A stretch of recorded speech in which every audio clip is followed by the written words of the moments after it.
in 83, I went through a divorce. All right, and I was just as dumb as anybody could be at that point in time. I suffered what I thought was a great injustice. I became a student of the legal system. One thing led to another. And by 1990, I was publishing a magazine called The Anti-Shyster. Published that for 12 years. And I tried to raise hell for the judicial system and for the lawyers and judges in this state.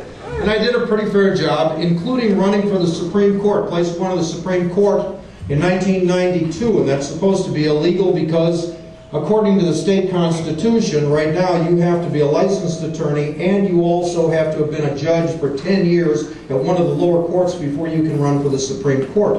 I found federal law that said that's not so. I can run. I didn't win, but I got 201,000 votes, and I'm probably the first non-attorney to get on the ballot since the Civil War, so I'm kind of proud of that. One thing's led to another. Thank you.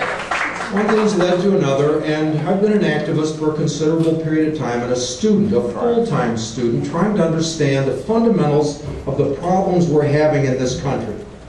And you start out with your own personal problem, as I did. I went through a divorce, and one thing leads to another, and this thing just gets bigger and bigger, and the more you look, the more you see. And you think you're going to see a little problem up front, you're going to solve a little problem, and that's all, and next thing you know, no wait, it's bigger than that. And then it gets bigger yet. Over time, I have come to appreciate what I think are the fundamentals. One of the fundamentals, at least.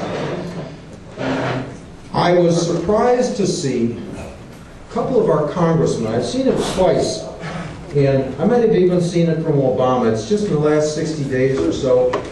I think I heard Hillary use the term, American exceptionalism. How many of you heard that term? It's the idea that this country is not just another country. That there is something special about this country, there's something exceptional about this country, there is really something spectacular about this country, and everyone in this room understands in their gut that we're losing it right now. Right, yes. That's why we're here. This is not just a problem where, you know, if some of these nations, if they go up, they go down, it's not that big a deal. There's something special about this country. Yes. What is it? God. I agree with that. Freedom is close, liberty is closer. If you want to look for the foundation of American exceptionalism, you will read the Declaration of Independence. One of the things I'll suggest right now before I even get into it, you people have, you've got a contract with various politicians to a contract with the Constitution. I'm going to suggest that you amp that up and you include a contract with the Declaration of Independence. Because by the time I get done with this, you're going to see that this is where the real money is, this is where the real power is, this is what started this country, and this is the foundation for American exceptionalism. And it starts in second sentence of the Declaration of Independence, which declares, we hold these truths to be self-evident that all men are created equal and endowed by their Creator with certain unalienable rights, that among these are life, liberty, and the pursuit of happiness. That is the second sentence of the Declaration of Independence, and most people are not particularly amazed by that sentence. We hear it today and it's unremarkable. We don't think, well, big deal. All men are created equal, yada, yada, yada. No big deal. No, it is spectacular. It is the single most radical political statement in Western history. There is nothing to compare with it. For 2,000 years, you've got to go back to the time of judges, at least, to see anything comparable to that concept. And I'm going to tell you why.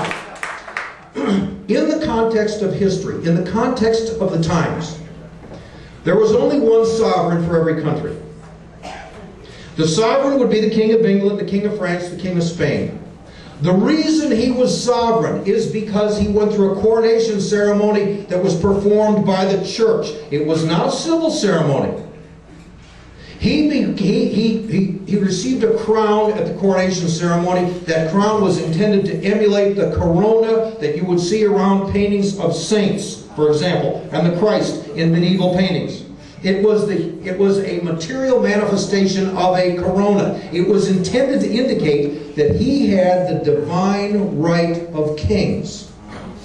Why did he have the divine right of kings? Because the king and king alone received his rights directly from God. All else were subjects to the king because everyone else's rights were derivative. They passed through the king, but no one else received their rights directly from God.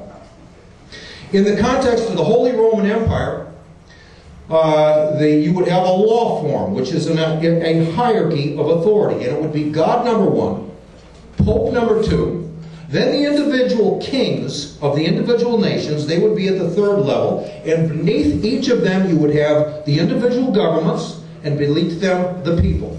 The people were at the bottom of the pecking order. They had nothing, they had no rights, and they had to take orders from everybody above them.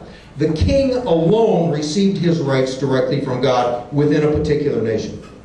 Henry V changed that with England. They broke loose from the Catholic Church and they created a new law form, the English law form, and it was God number one, king number two. They eliminated the Pope out of this hierarchy, out of this ladder of authorities. God number one, king number two, government number three, and people got down and still at the bottom on number four.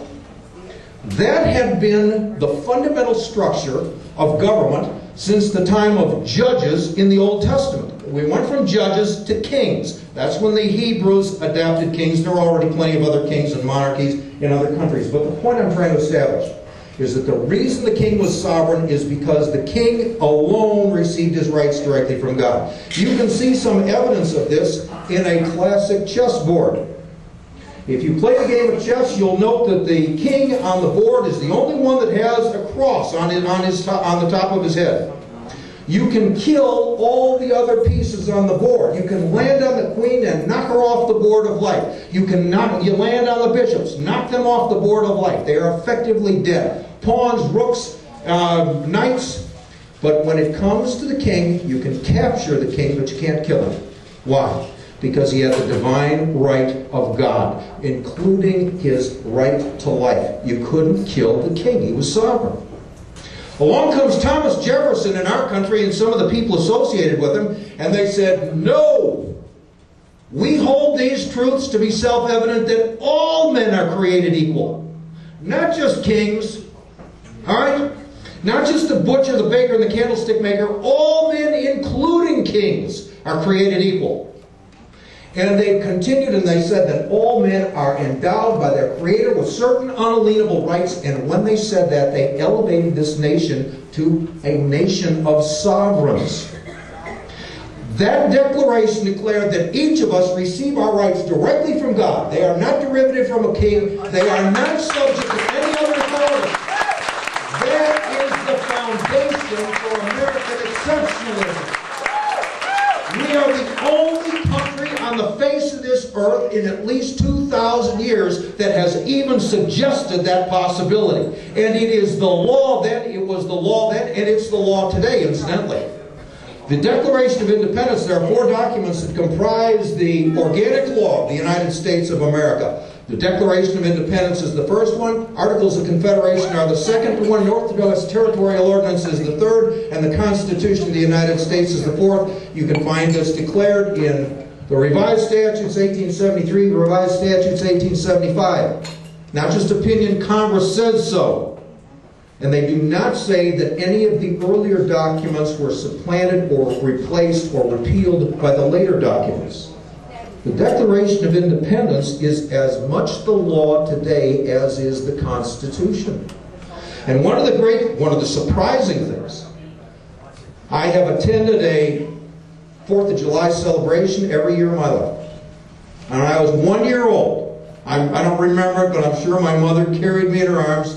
We went to a 4th of July. I have never heard anyone speak of the Declaration of Independence at a 4th of July celebration until this very last 4th of July when I spoke to a Tea Party group up in Wichita Falls.